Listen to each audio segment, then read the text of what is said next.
In this video then we'll look at the beginning of development, looking into the ovary at an unfertilized egg. It then gets fertilized by sperm which travel down the fallopian tube. So here millions of sperm coming along.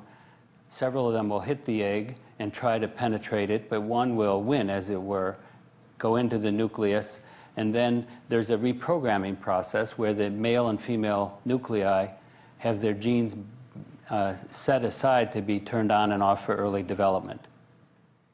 Here you see early cleavage stages occurring, and this is one of the early growth phases. As the embryo moves down the fallopian tube, it's going to form an important stage called the blastocyst here in a few seconds. Of course, in real life that takes days, about 5 days. At this stage then, I'd like to draw your attention to the inside of the blastocyst, where there are cells called the inner cell mass, which I'll be abbreviating as ICM. Those are the cells that make the entire animal, and the outer cells give rise to the placenta and other supporting tissues. At this stage, the embryo implants into the wall of the uterus. This is when a pregnancy is really initiated.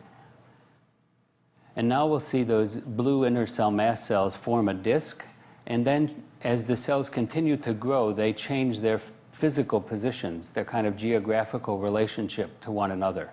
And you'll see that represented here as this disc gets transformed into an embryo.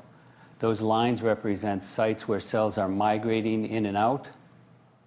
And here's an important stage when the three beginning layers of the embryo, the so-called germ layers, are formed, and I'll come back to that in a few minutes.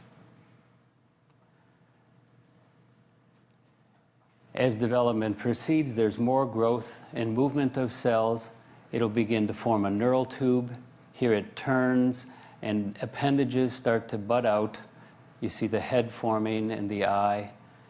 And then eventually we get a small embryo, and some months later, of course, this would be born as a young baby.